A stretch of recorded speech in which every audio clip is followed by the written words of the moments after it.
Hello, baby.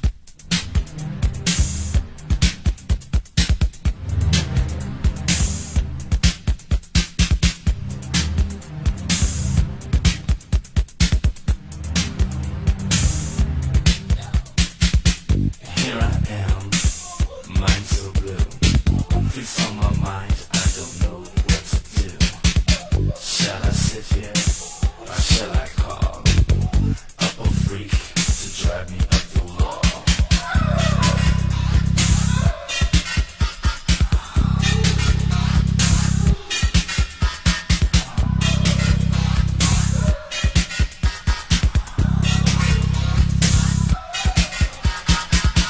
Hello, baby.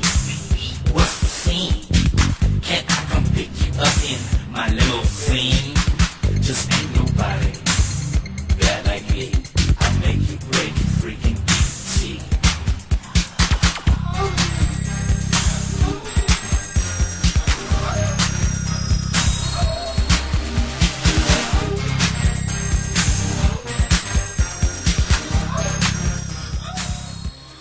My mic on? Oh, there we are.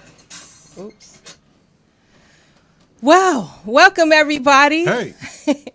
I am the Poetess, and this is sort of the precursor to my upcoming podcast that's coming out in February called It Is What It Was podcast. And I'm honored today to be interviewing some legends, not only on the West Coast, but in hip-hop, period. So it's a special surprise because I didn't know Kat was going to be in the building with us today, but that's beautiful.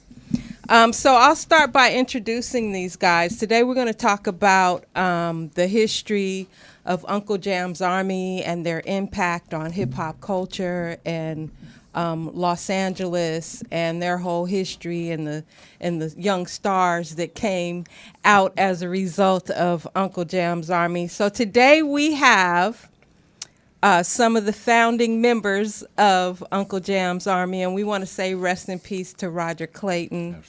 Absolutely. We have Mr. Gid Martin, Thank you. Edwin Vaultz, and Battlecat, DJ Battlecat, in the house with us today. So we're going to talk, well, welcome, guys. Hey, thanks for having us on the show. Yeah, you're For welcome. real. Is this mic on? I can't hear him. I can hear myself in my head. Oh, let me turn Is my that headphones an indicator? up. I think that'll help. There you go. Test 1, 2. Yeah. You But just lean have a into soft no- voice. Lean into it though. Test 1, 2. There Yeah, you stop go. There playing you records go. and There tapes. you go. Okay, so let's talk about Uncle Jamm's Army and who were some of the original members and some of the people who came on a little bit earlier, because you guys were a big crew. Huge But crew. let's start off first by talking about who Uncle Jamm's Army is. Okay. So, we started out, me and my brothers were starting out giving parties. We were broke and wondering why we broke. It's well documented, this story. Mm-hmm. And we decided we would do some dances. And Alpine Village fell into our lap. Now, During where that is time- Alpine That's Village? in Torrance. Okay. And during that time, me and Rodger had been knowing each other since we were 17. We had a 34-year relationship. Mm-hmm. Rodger was a hell of a DJ in the Yes. neighborhood. And so there was no doubt that he was going to be our DJ. And we did one dance at Alpine Village. We split up we split up some money. We were happy. And Rodger said, man, let's do this together. And we became Unique Dreams Entertainment. Okay. So that was the Martin brothers with Rodger. My brothers went up north, and it was just me and Rodger. Mm-hmm. And the reason a lot of people don't know the story of why we became Uncle Jamm's Army. It was out of adversity. Every time we dealt with adversity, we went to the next level. We didn't go down. And we could have gone down. Yeah. But what happened was we actually had a kid shot at one of our events at the Shrine Auditorium. And so the other promoters, we were the new kids on the block as far as promoters. And Z-Car, Wrecking Crew, and LSD Promotions were the big promoters at that time. And so we're the new kids on the block, and we're making noise, and we look like we're going to do something special because we studied and we worked hard. So once that kid got shot, it really was an opportunity for other promoters and other people who was trying to put us down to say, hey, you might not want to go to their event. So for the first time, and passing out flyers and going all around, that was the first time we ever saw our stuff on the floor. So me and Rodger had a historical meeting at his mother's house in the living room. And, I mean, it was amazing because we had to do something because we wanted to be successful. We didn't want this to be a point where we just drop off.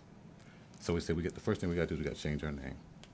And we're sitting there, and Rodger used to keep all his albums in his mother's living room. I don't know how he got away with that, but he had like 1,000 albums in his mother's living room. Wow. And we looked over, and we saw George Clinton's album with Uncle Jamm's Army. And it came out of Rodger's mouth first, I'm not going to lie. But when he said it, I knew for a fact, we both knew it was going to be bigger than anything this city had ever seen, just the name.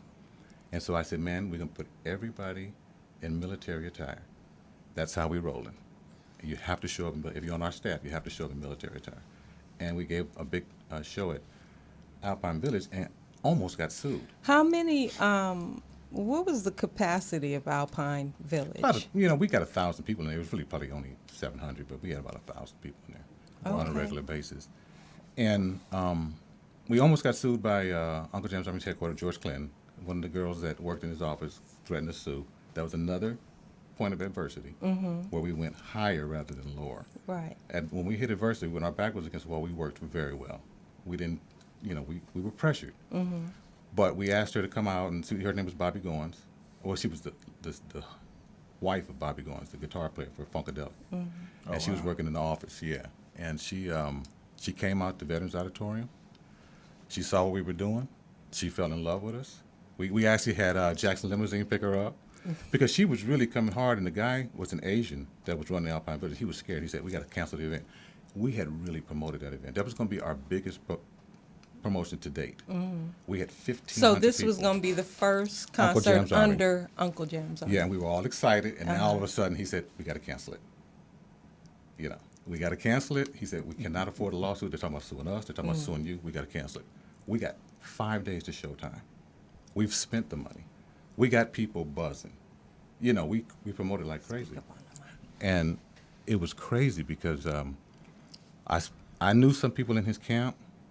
We were lucky. The girl I was dating had an auntie that was in his camp. So we name dropped a little bit.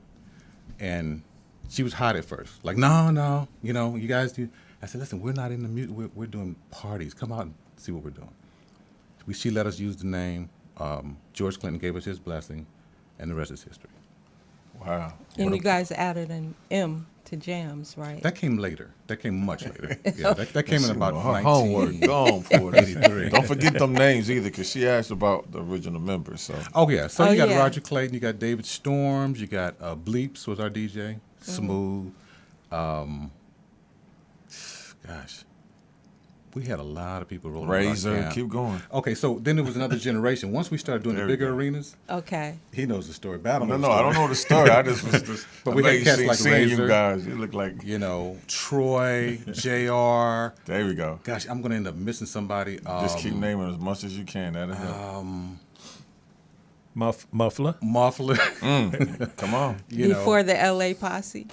Or was he already LA posse? No, he came in first, and then they went on to go produce LL Cool J and became LA posse. As a matter of fact, through Uncle Jam, that's where they met them. Exactly. In New York at the New Music Seminars, where actually Russell Simmons asked them to come to New York, thinking they were going to produce these breeds. Somebody they were working with, and they ended up producing LL Cool J. Which worked out. Yeah. Wow, and then Bobcat, Bobcat was and by the way, Egyptian Lover, come on. Yeah. You got to name the members. Throw him in there. I want him to get that. This is my uncle. You're supposed to know that. He ain't got old timers yet. You know what? I got them written down.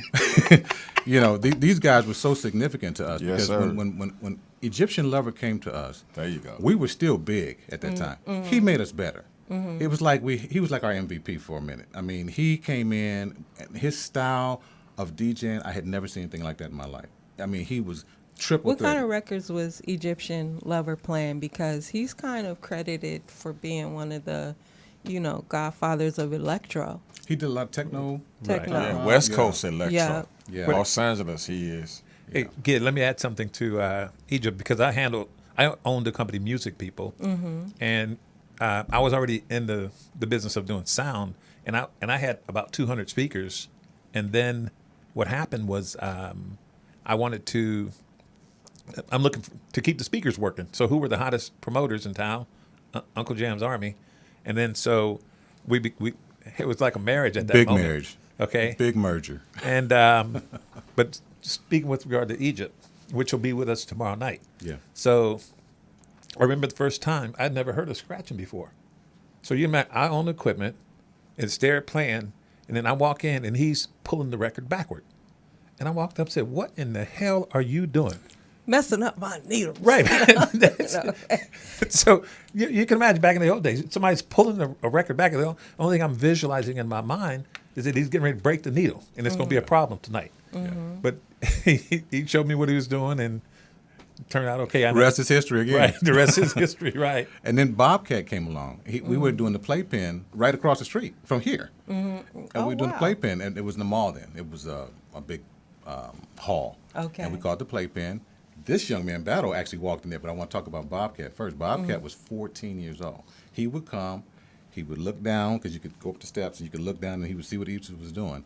And then Bobcat came on with his style, which was incredible hand speed on turntables. I never saw anything West like that. Coast had some of the best Listen, DJs I watched them that go to New never York and got win credit. contests. Yes, or Bobcat. got cheated out of contests. Has. Yeah. And then there was Yes. Has. Yeah, exactly. And then DJ I'm even Pooh.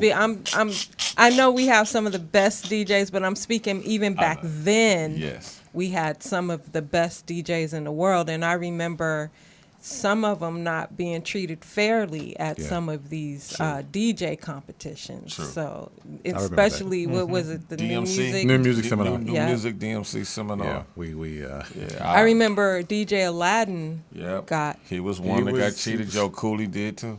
Yeah. Neither one of them pulled back. Those are two of my big homies from the KDAY Mixmaster. Big shout out to Joe Cooley and DJ Aladdin.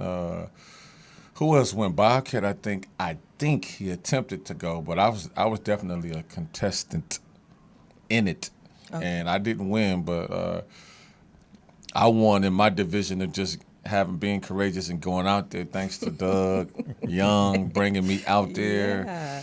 And this was the same year that Latin and Dub C had their hit single "Pay Dues."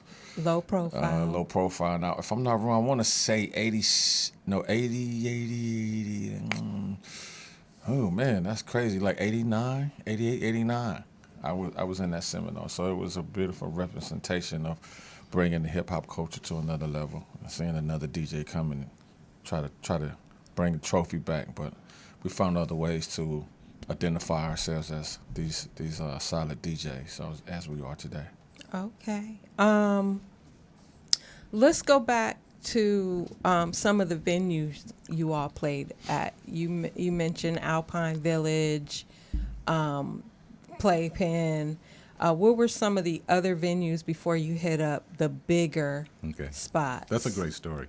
So we kind of wore out Alpine Village. We were comfortable there. The cost point was great. We were making money. The other promoters, because we had fierce competition back there for the promotions game, they would say that was all we could do was Alpine Village. So I booked us at the University Hilton. That was the first dance we ever did outside of Alpine Village, was the University Hilton. KA's had concerts in the park, and that same day they had Johnny Gill and all these people who you didn't know who they were back then, and they had 1 million people at Lafayette Park. So we hit that up, and we packed it out. It was sold out, standing room only. And then once again, it was on. It was like no matter what we faced, we just worked hard. We just worked very hard. So and you guys you had the street teams popping. You guys were putting up posters. You were doing these radio commercials. It was the talent.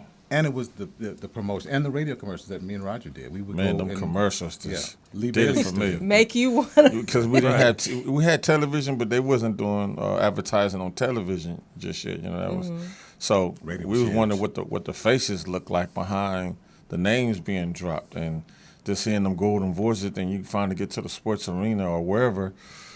they was playing that, and you'd be like, oh, that's the face with that name, that's him. And then just to see how everyone was assigned and when they played, it was very organized. Seeing that as a kid, not even on yet, I wasn't even a KDAY Mixmaster, but just being a fan, going to it, seeing their presentation and introduction to bringing an artist out, let alone another DJ, was just incredible. Yeah, not to jump around, but we were talking about some of the members of Uncle Jamm's Army. Let's talk about how DJ Battlecat I just want to tell a became quick story. involved. I'm gonna have to tell that story. Okay. I just remember when we were at the playpen, I first saw him. Yeah. And I just said, wow, well, what's this guy doing?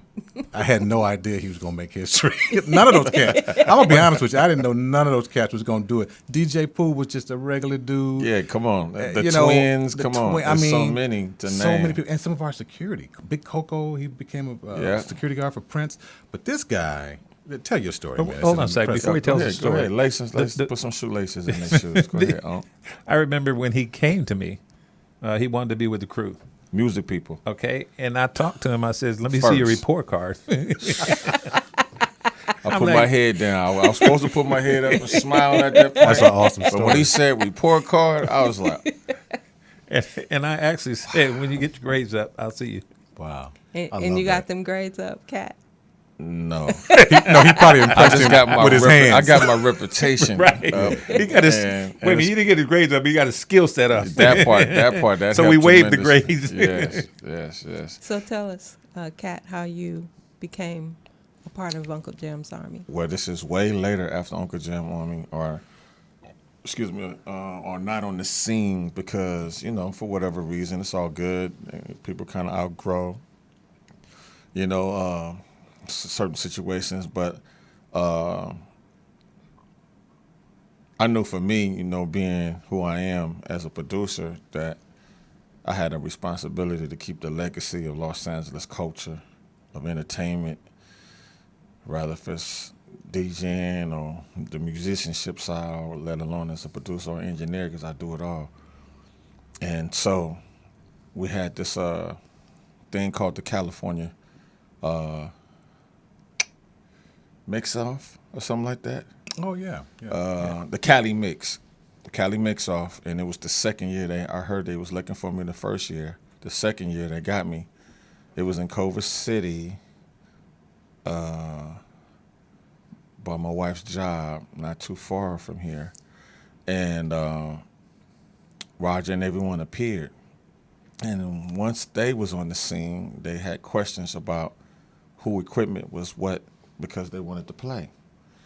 And Egypt like, I don't do Seratos, I don't know what that is, but that's not me. And if I could just play hands-on with vinyl, I'll be fine. So he played on Fat Box, rest in peace. He played on his set, and Rodger played, thank God. On my set, I had some 1000s and a Pioneer, all Pioneer. He said, "Kid, I got CDs, so I want to play on this." Oh, so you were late in Uncle Jamm's Army. Yeah, when we talking about late. CDs We and talking about in the Seratos two. were out. We talking about because this is incredible. Now that's why I said that Uncle Jam Army is not in the evolution of entertainment and hip hop anymore, but the love and the life of it wasn't dead to me, and I just said, you know what?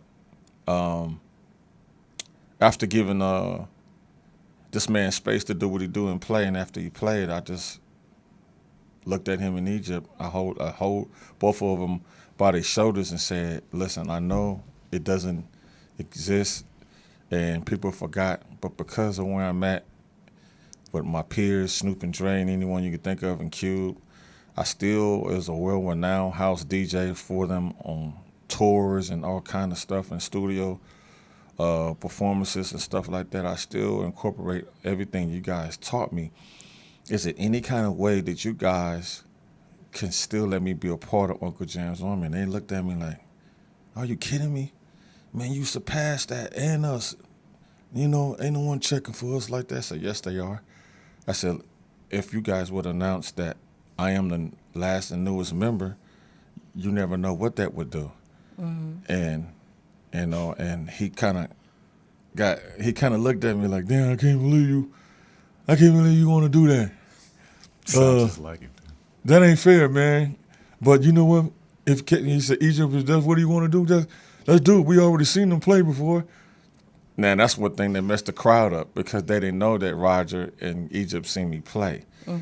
That was a moment. I'll tell y'all guys about that. But then they get jumped on the mic. I did like a 20, 30-minute set after he said okay. And then he grabbed the microphone and said, ladies and gentlemen, I want to... It's kind of crazy right now, but I'm about to say right now, this little nigga right here, DJ Battlecat is the last, I say, newest member of Uncle Jamm Army. And the crowd turned around and went crazy. And I had a moment. I turned around and wiped my eyes. And because, you know what I'm saying, I'm going to keep it short, but what was so crazy about that is he just didn't understand how much I needed a big brother. I'm the oldest of my family. So I needed a big brother to belong to because gangbanging was at an all-time high when Uncle Jamm Army was cracking a whip. And so to me, I needed a place like a big boys club where I can be safe or I could just be able to stay out of trouble because it was easy to be persuaded to be in gangbanging because I had heroes in the neighborhood who were gangbangers. They wasn't so much dark and evil, you know, they was more like Black Panthers or, you know, big brothers like that. And so that's why I said it was the persuasion of it was easy. But I said, you know, where I'm at now as a, you know, unique dude in hip hop and bring a major contribution to it, I was like, what better way to continue the legacy of Uncle Jamm's Army and educate the next generation who wants to have a production team extraordinary and successful as they were and still is to me. That's why we playing tomorrow night to show them the evolution of where it's at. I just said, thank you, Rodger. And then it was a blessing, man. I never looked back. So when I got Greg and the rest of the other members' blessings, you know, and they seen me and they was like, yeah, that's you. You deserve that. You know, and I was like, I couldn't believe it, you know, because it was so hard being a part of him.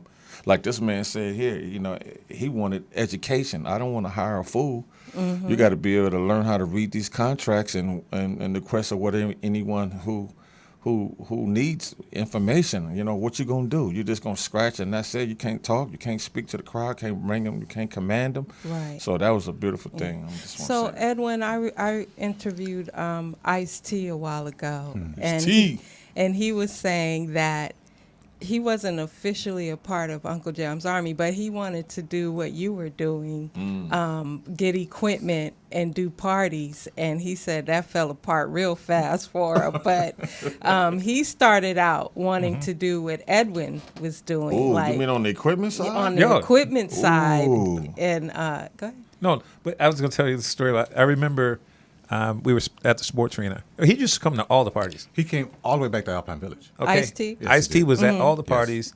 At that time, he was different. That's what we looked at him as. Okay, He had on the spike. He had on. he was that before Prince was that. Okay, with the spike clothes and Yeah, so it was like what that was Breaking- no, no, that's called like the breaking. punkers. yeah. Yeah. I don't know, I'm but it was, saying he was a David hustler, Bowie, too. you Right. know. He was a hustler. he Oh, was y'all awesome. seen that Wow. apparel too? That's another thing. What was the apparel like back in them days? I mean, to Yeah. take over the Well, question. So you talking well, about he would Ice-T, come- what was He's he wearing leather. Yeah, Once he- he started making a little money. Leather He and started what? wearing leather, driving a Porsche, It's leather. Oh, and then really? here's what happened. I remember him at the sports arena. He's like, "Can I talk over the records?" I looked at him like, "What do you mean talk over the record? This is before rapping." Okay, so we can say actually we were officially the first ones to put a microphone in his hand and let him rap at the sports arena. It's like, who knew what was going to happen from that? And look at Ice-T now. And I'm going to be honest with you, I had no idea he was going to blow up like that. I mean, Ice-T wasn't a great rapper when he was at Alpine Village, but, you know, he went to New York and started messing around with Bambaataa, I believe it was. Yep, African Africa. Bambaataa. And he came Yeah. back and did the Power LP. It was Africa it was a Islam. rap. African Right. Islam. He was Yeah. a bad dude. bad producer. He Yeah. performed for us when we had our last function that Red Bull did at the Yeah, I think Savoy. I was there. I Killed think, it. Wasn't Club Egypt there Savoy. too? Yeah. Egypt. Yeah, Yeah, I think everybody they came performed. to He that. didn't play, but he Lonzo came. from the Wrecking Crew. Yeah. No, you guys Family Dream really, Team. man, you guys really laid the foundation. Because would there be a KDAY Mixmaster if there were not Uncle Jamm's Army? That I part. don't believe so. Would there be? We're honoring Greg Mack. The also. inspiration to him wanting to have DJs assembled to represent like a crew like Uncle Jam. I mean, nah, it wouldn't. That was the thing he saw that blew his mind, because one of the members he wanted bad was Bob. He couldn't get him. Bobcat and then, needs you. I heard Dre was the original DJ first, but he started with the regular. I mean, in NWA, he left. He couldn't be there. Bob went with L. Then it was Tony Gonzalez, and then Julio, Gio, and then they had a Julio contest to get the rest of us. And so that's when he wanted his Mixmaster title. And did Greg Mack had something to do with that, correct? Oh, Everything. Yes, yes. Yeah. I wouldn't be who I am in this industry because of radio. I needed that, and that was I was able to get the name out. But Poetess, just to confirm, I just got off the phone with Greg Mack. He was confirmed that he'll be here tomorrow night. He'll be at the event tomorrow night. Okay. So he just let me know he's going to be here. And then I actually, in my picture archive, I have pictures of Greg Mack at the sports arena, looking over the shoulder, like taking little notes about which records were being played in what order. I am dead serious. That's what I was going to also add was I interviewed Rodger Clayton, and he was saying that Uncle Jam's Army, whenever they played a record, that's when it blew up. Like, that's when it was on the radio. That's when people went out and bought those records after they were spun at an Uncle Jam's Army event. Spun. Did I say that Yeah, right? you said that right. I just Everybody together now. Everybody together. 1, 2, 3. Fun. And Spun, baby. I once interviewed Run DMC, and they talked about the first time they ever performed in L.A., which was at a Uncle Jam's Army event. Pasadena or Long Beach? Nah, they said they did Pasadena Convention did the Center first. sports. Okay, gotcha. Was it the That was sports later. arena? That was later. Okay, that We was had 'em at later. the I have Pasadena pictures Convention of Center Jam Master Jay spinning that sports arena. Oh, wow. Yeah. So he was saying, DMC was saying that Rodger worked it out with Russell and their people and bought them out to an Uncle Jam's Army event. And he was saying that they didn't come to see Run DMC, that Uncle Jam's Army already had their built-in audience. And because they performed there, the next day they sold 12,000 12 inches after performing at an Uncle Jam's Army event. I don't remember getting a check from him. I'm just wondering. I hope you guys are Hold really on a sec. listening to that. Did you hear what she just said? that's That made them official on the West Coast. Yes. Look who this is. This is called Uncle Jam's Army.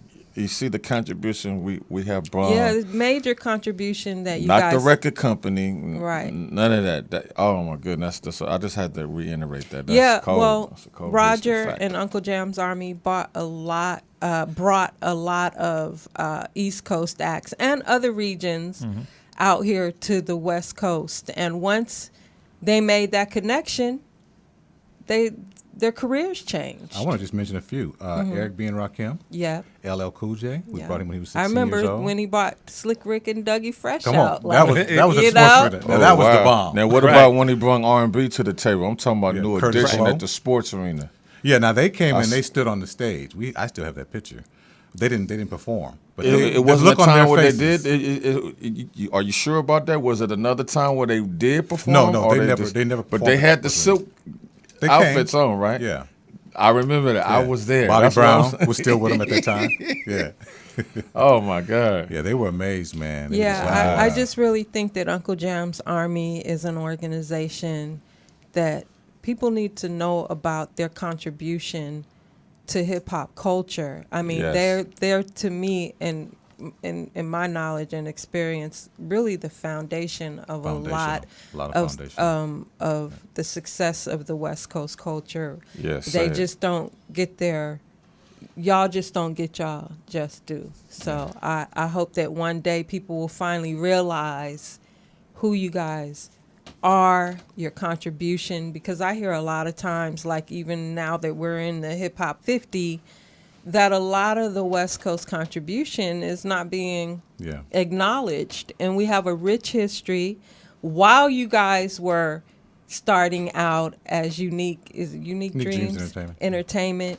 while you guys were doing that, there was sort of a parallel on the East Coast with Africa Bambaataa. Yes, Cool Herc. And Cool Herc. So they were kind of doing Red the Alert. same thing. You guys were just a little bit after them, but it was still in that era. Yeah, still simultaneously at the same time. I wanted to let them know, especially with me being who I am, that's exactly what that was for me. That was my Grandmaster Flash and the Furious Five. That Uncle Jam Army was that. Uncle Jam Army was like the Cool Herc.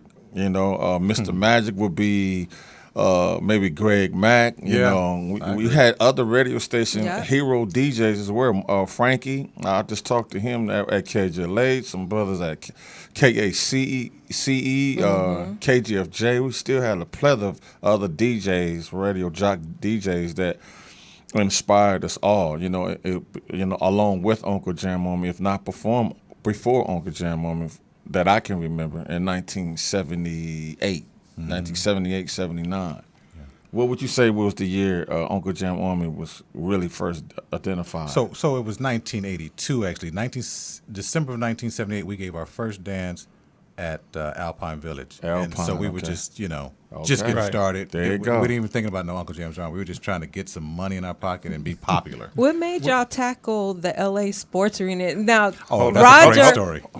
Rodger said Edwin had all these speakers that speakers. made the party really bump. Godfather of sound, ladies and gentlemen. We had one right at the next sports arena, but at other clubs. How many speakers did you have at the sports arena? We had right at 100 speakers at the sports arena. And this is a little nappy-head boy that had absolutely no knowledge of sound and equipment and engineering at zero.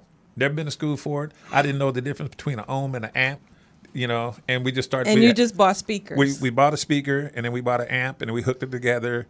And if you cross the wire, something might cut off. So we don't do that again. And then we bought 2 more speakers and then 4 more speakers until we had an event where we would have 100 speakers. And we had all the amplifiers turned around so that you see them. That was part of the light show. Like Christmas lights. So, people would stand in front of the speakers, and they're closed. Like so they would just stand there. Fan. Well, Rodger attributed a lot of Uncle Jam's success to that, to having the sound system that you guys had at these let's parties. say this, Poetess, we didn't know what we were doing then. We didn't. None of us went to MBA school or anything like that, but we just happened. In looking back, it was Uncle Jam's Army was 3 things. We had the promotion team, we had the production team, and then we had the performance team. And they said security. Y'all had a security team. Hell of a security. But here's the thing, though. Everybody just stayed in their lane. Everybody stayed in and did their job. Right. Everybody stayed in their lane, did their job. So the promotion team promoted the crap out of it. Okay. I was not a poster hanger. I was not a flyer hander outer.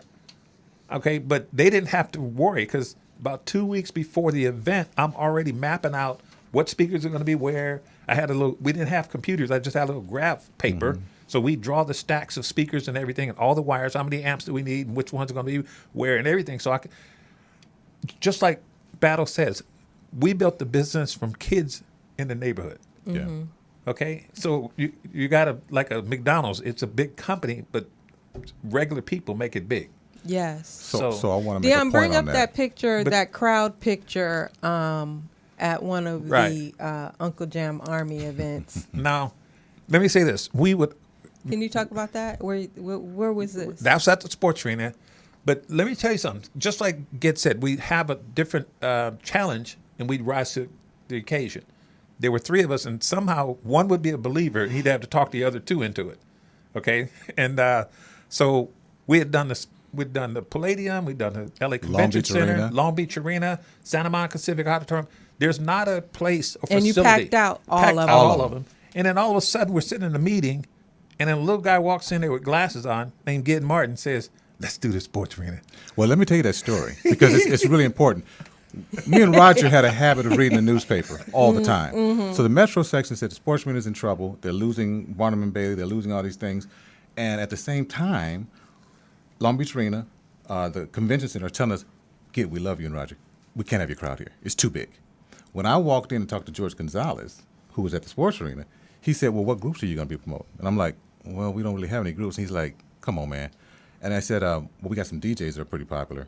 He says, come on, DJs. He said, listen, give me your information and I'll call you. He really kind of dismissed me. Well, he called the Long Beach Arena and he called Convention Center. He called me back. And I went back in there, and we leveraged in that place. Right. I went and told Rodger and Edwin in Edwin's backyard. I said, listen, it's time for us to do the sports arena. I visited the sports arena 2 years before we did it. Wow. You know, and we did the sports arena, and it packed out. We couldn't believe it. Now, where's this located? King. And that was another thing of adversity. Where's you the know? location? Let people know in Los Angeles. On King. King Boulevard and what? Figueroa? Is that what? Yeah, Figueroa. between Figueroa and Right. Vermont. They Right demolished next to it the about 3 years Coliseum. ago.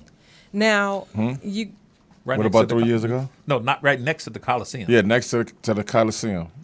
Yeah. Now, you guys had these packed, sold-out events with young people under 21 because a lot of these young folks couldn't get in clubs back then.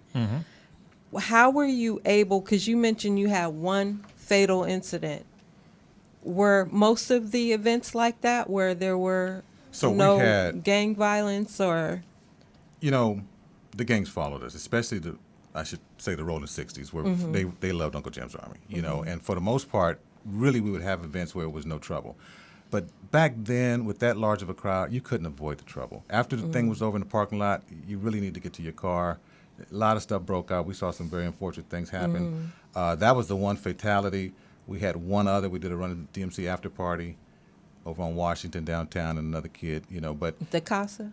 at the Casa, oh my God. No, that's on Washington. No. Whoa, Yeah. talking about you rock, did The yeah. Casa You remember Camino the- Real, Yeah, yes. right. See, that was the KDAY Mixmasters hub and center where we would all come and do our I broadcasting. can hear Greg Mack right now. Yeah, Casa, yeah, La Casa. Camino Real, like- that was like our stomping grounds, like a sports arena. I love that place. Yeah. Yeah. Let me add something else, Gid, to what you were saying, is that you went to George Gonzalez to rent the sports arena. There's a guy named Lyor Cohen. Are you familiar with Lyor Cohen? from Def Jam. No, Def Jam. Yeah. Lyor Def Cohen's Jam, the president Virgin. of U2 Music. Okay. Oh, wow. He was on the Breakfast now. Club. He was on the Breakfast Club, and they, you know, this old Jewish guy. So they asked Lyor Cohen, "How did you get into hip hop?" He says, "Well, I was promoting bands, and then one day I'm driving down the street and I see these posters on the wall, and it says Uncle Jam's Army, but I don't see a group." He said, "What the hell? You know, Uncle Jam's Army, but there's no group." He said he bought a ticket and went in to the Uncle Jam's Army event. No group, just DJs. He said, "What the hell? I'm in the wrong business."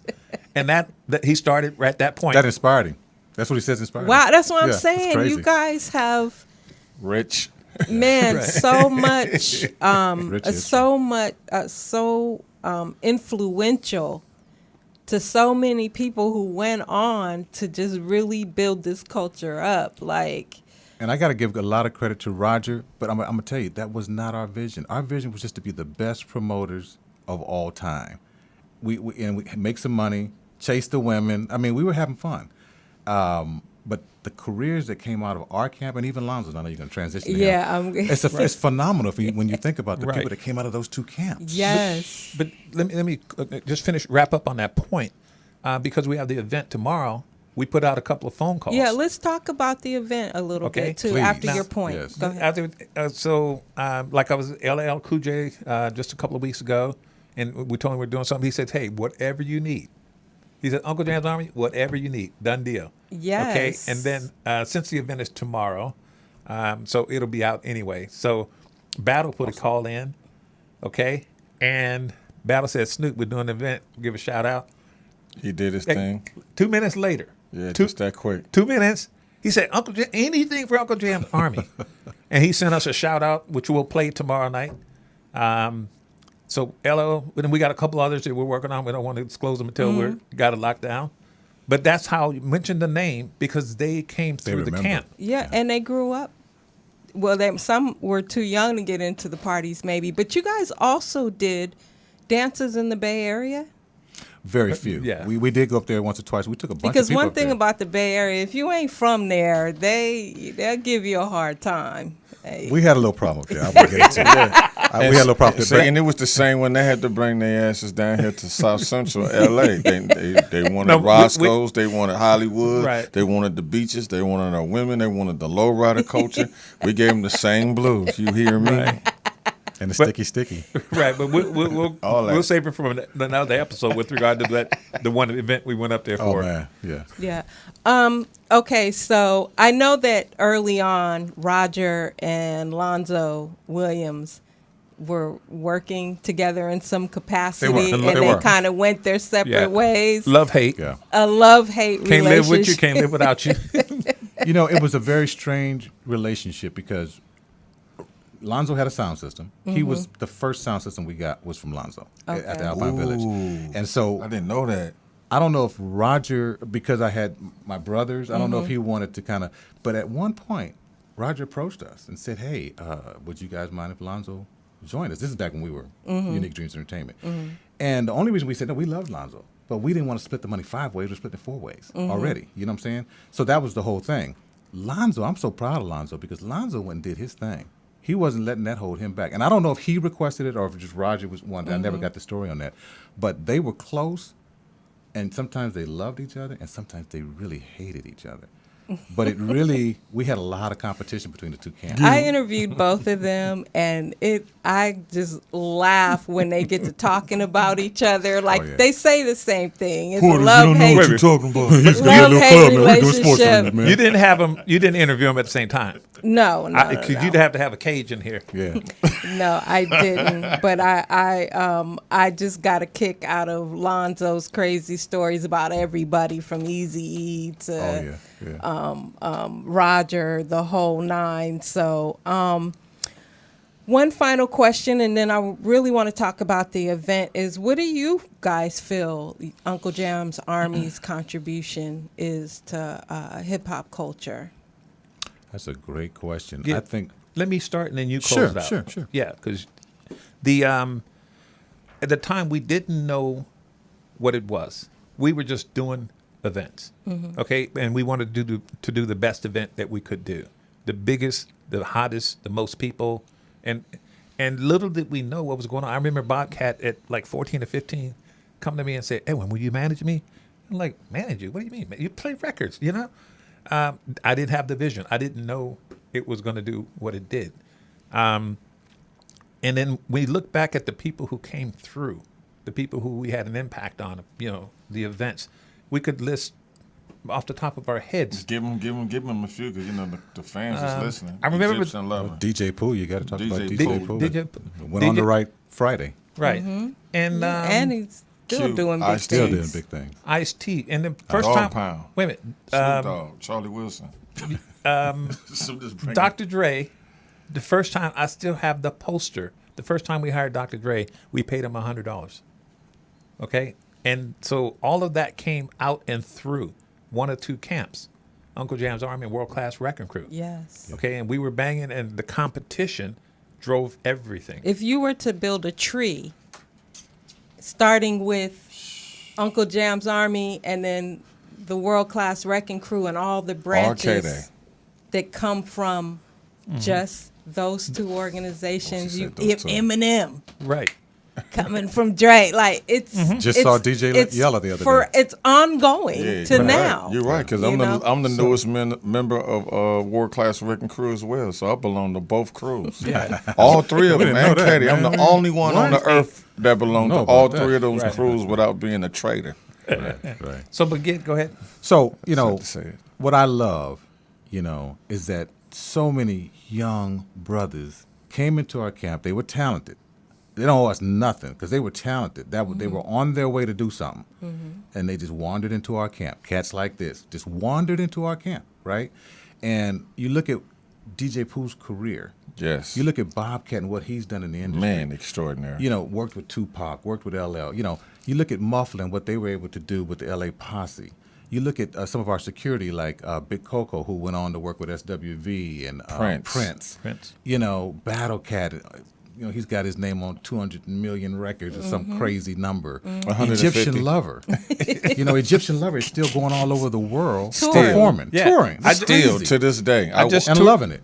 I went out and toured with him through Europe. Oh yeah, you sure Yeah. did. I called him on the phone. Hey, where you Oh, gonna be? that's dope. I said, okay, I'll meet you. And what's the place where they had the ladies dancing in the window?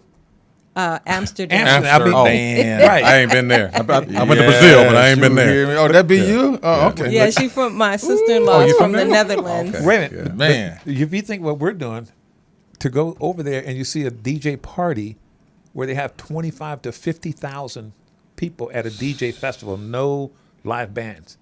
I'm like, so DJ. we So were doing something is big. Egypt well received Oh, over there? very It's much so, like I he's believe. like To a this day. superstar. Yes. He's Right. always had that superstar He's got that vibe because aura. I Right. moved out here in '85 and I saw LA Dream Team and Yes. Egypt. Egypt was like the dude out here You hear back me? then. Wait a minute. To Yeah. give you an example, so that would have been like 2019 or so. I was with him in Europe, and I went there. I saw him play, and he did literally, record for record, the same set that he did at the Sports Arena in 1983. Wow. Same records, same Flawless. mixes, everything. I'm like, Flawless. yep. When we were at the Playpen, we would get people coming from different parts of the world because it was unusual to see some of the people that we saw in there, and I would talk to them, and they said we came to see Egypt. Wow. Kraftwerks. Well, he was very influenced by Kraftwerks. Yes. Right. Techno stuff that they were doing. Between him and Prince. Yeah, and Prince. Those and Prince. was his. Those- Because that was it. That's you can Yeah. see his Yeah. his apparel. You start seeing it between Grandmaster Flash and Prince. It was crazy. And his Jerry curl was on on, point. on point, dripped without being I don't know wet. if he has that anymore. How about that? Okay, It was amazing too seeing him play for his birthday recently, maybe like a month or two ago. Yeah. And when I tell you, it was amazing to see even Jimmy Jam and Terry Lewis, but just really Jimmy Jam and Will I Am watch Egypt play. I never thought I would see that type of response from those guys about LA scene DJs and the culture of producing and performing with that 808 drum machine. So Right. Yeah. I just had to say that, Oh, the Yeah. 808. to talk about then- the impact The of 808. us. Oh But- yeah, and Go ahead. one more note about Egypt. Egypt actually, and this is a little known fact, I believe, that he actually taught Luke from the Two Live crew how Wow. to program The 808. the 808 because I guess Luke was a club promoter in Miami. In Miami. And he used to send for a lot of the West Coast acts like Egypt and And we had him in Hawthorne with Two Live Crew. yes, and Yeah. Two Live Crew is from San Bernardino. The two guys from the Two Live Two of Crew. the members are? Oh, Yep, they're wow. from San Bernardino, California. California, and they went to work out there with Luke. But Egyptian Lover, and I even asked Luke myself. I said, Egypt says he taught you how to program the 808 drum machine, and he said, yeah. So what happened was Luke was like, I'm sending and paying all these groups. I might as well start my own group. And then that's how he started Amazing. Two Live Crew. He had a and, nice run, too. And the guys that were from Two Live Crew used to go to the Uncle Jam's Army event and got their dirty rap from, I think, when Ice Cube and them first started out in Yeah. NWA because they or Blowfly, like there used to be the parody songs, and I remember interviewing people like Ice Cube, and they said they were just doing the records for fun back there to be funny, and they would do these performances, and Two Live Crew, the members of Two Live Crew were there watching that, and so we were a major influence for that whole Yes, yes. group. And we might even be responsible for Miami bass sound if that's the case. If Well, Egypt was very popular in Miami for sure, Right. especially when Yeah. he first started. Egypt would be the guy credited. Well, for the hey, before we even go another moment, I got to say, without Rodger Clayton, None of we it wouldn't becomes sit, We wouldn't even care. we to wouldn't be sitting here having this conversation. No, Okay. he kept it going. I'm So- glad he gave me an interview. He said, I rarely do That's rare. interviews, That's and rare. I'm Man, just, that's very I'm true. doing this for you. Y'all So- got too much information on me.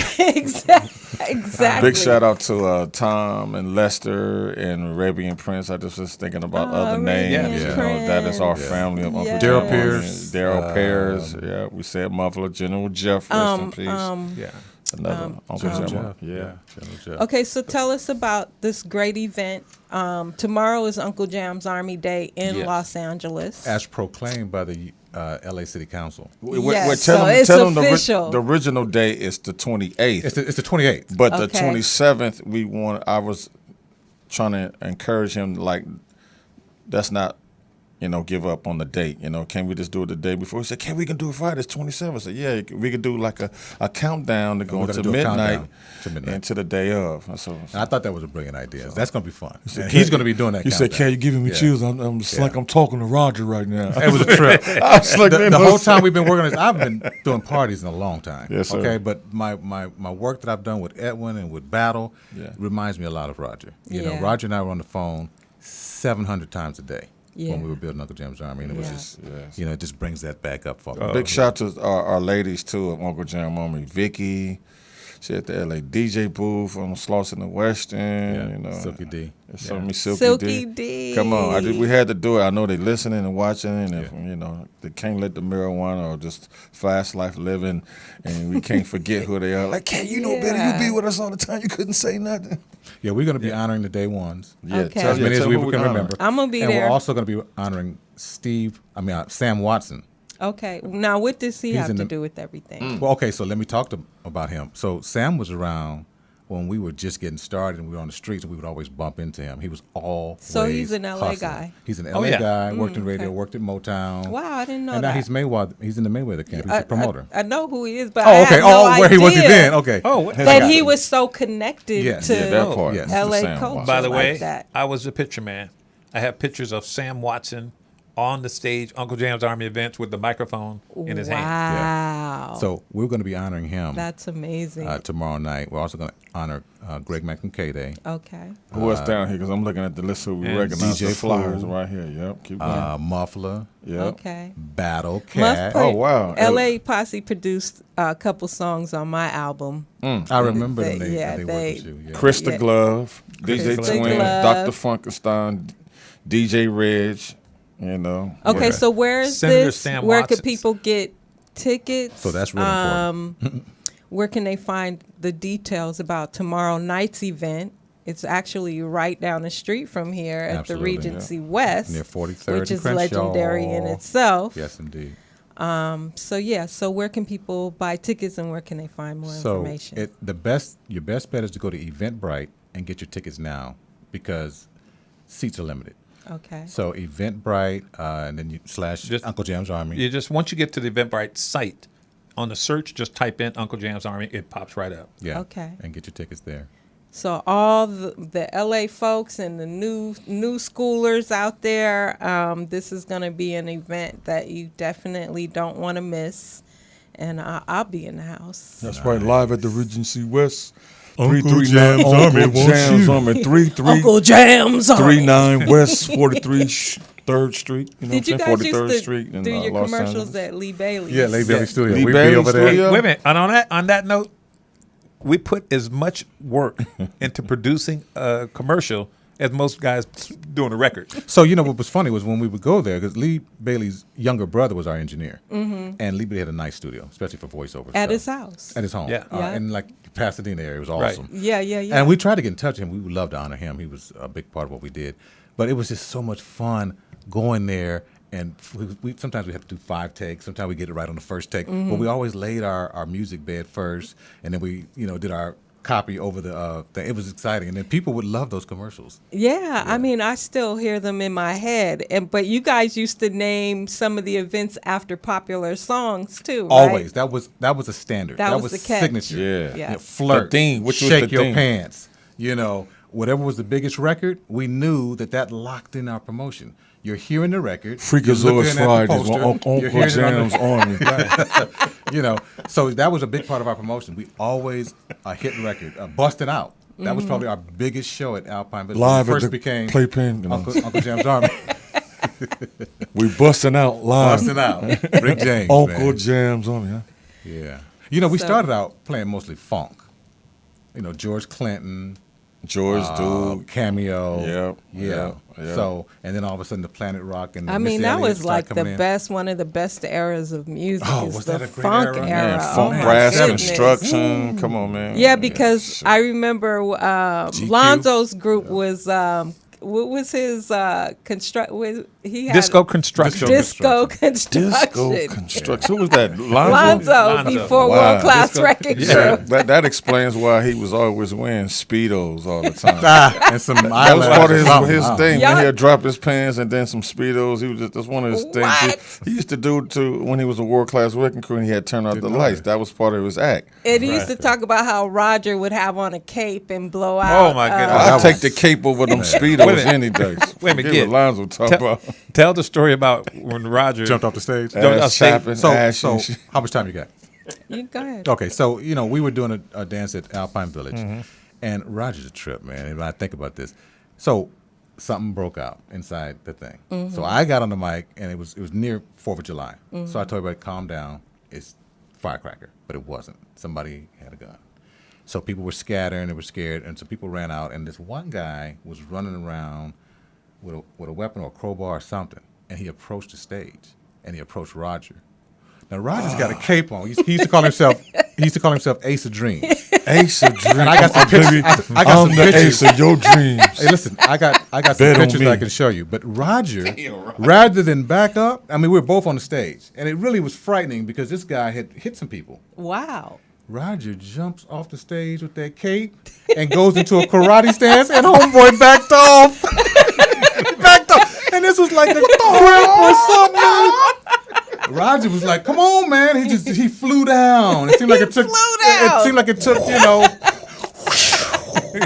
So Roger was a character, man. He was. Love Roger. He Never be was. another like Roger. He Never. was. He was hard. Like, he had his didn't. side. He wasn't. The most like friendly person. But if Unless he you liked knew him. you, Yeah, there you go. Yeah, you know what I'm saying? He He was to me, he was like liked the Ike Turner of promotion. Yeah, if he didn't like you, Get then it your was ass war. away from here. yeah, Right. And that was part of our success was war. yeah. We were in war mentality all the time, and that came from Roger. Man. Well, I want to thank you guys Thank you. for coming and sharing this information. And I'm going to do my part. I'm starting a podcast in February, and it's really going to be focused on really the untold stories, like some that we heard today Yes, yes. with Uncle Jam's Army. Yes. I mean, you guys were an incredible force. You guys made a huge contribution to culture, and you guys have inspired so many people. So thank you. I want to say And thank you for all you do to keep things Oh, going. man. Thank Seriously. you. Thank The you. women and voices of hip hop and entertainment, Absolutely. man, we need you. Thank you. Want to And so remind you again, tomorrow night? Yes. Want to remind you night. tomorrow night at the Regency West Uncle Jam's Army as we want rock you. the house. Go ahead. Hey, well, we Go about to ahead, put you on the Edwin. mic, man. Come on, Edwin, do No, it. finish Do telling it. the Love it. rest. Go Yeah. ahead, finish reading that off. Yeah, as we celebrate tomorrow and recognize some of the people who made an impact in hip hop on the West Coast. Right now, tomorrow night, we're recognizing Senator Steve Bradford, who used to be a promoter as well. Absolutely. What? Yes, he was a promoter. LSD promotion. And Oh, wow. He was the S. right, and then we're going to honor the legend Rodger Clayton, Absolutely. along with Rest in Sam peace. Watson, that is probably the biggest promoter in period entertainment. Mm-hmm. Period. In the last Yep. decade. Yeah. Okay. Yes. Every time you see a fight, you'll see Sam Sam Watson right there. in the ring first, in the ring last, right there, front and center. With his two sons. Yep, with his two sons. And then also, we have Greg Mack from 1580 KDAY. We got the amazing Egyptian Lover. Yeah. Is he just DJ going to be there Pooh. tomorrow? Yes, indeed. Egypt Oh, will be there tomorrow. I- DJ Just his Pooh presence. He'll He'll be be in the there just to house. stick his Right, head in. right beside me. DJ Battlecat rocking the house on the wheels of steel. LA Dream Team, Snake Puppy will be in the house Snake tomorrow Puppy. night. World I class. talked to Richie Rich today. I wonder. Yes, He called me today. He's there. Yeah. He called me. We got Richie him. Rich will be there. Yes, sir. World Class Wrecking Crew will be in the house. Muffler will be in the house. DJ Reg will be in the house. Dr. Funkenstein, LA's own DJ Twin, and the DJ for Ice-T, Chris the Glove Taylor will be in the house tomorrow night. Original. Chris the Glove. And we don't know who's gonna walk in there. The Poetess will Yes, be there. and And the the Poetess in Poetess. the house. You hear let me. me present somebody with something. Can I do that? You got it. All right. Cool. Oh, wow. Cool. Well, thanks again, guys, and we hope to see everybody tomorrow night at the Regency West for the Uncle Jamm's Army reunion event. Tomorrow, Jam. the 28th is Uncle Jamm's Army Day in Los Angeles. So But the again, event is the 27th, and we're gonna count down the 27th, which is tomorrow, right? tomorrow Yes, night. Friday. All right, so that's it. Thanks, guys, for watching, and we'll see you tomorrow night. Peace. All right, Poetess. Thank you, Poetess. Take care.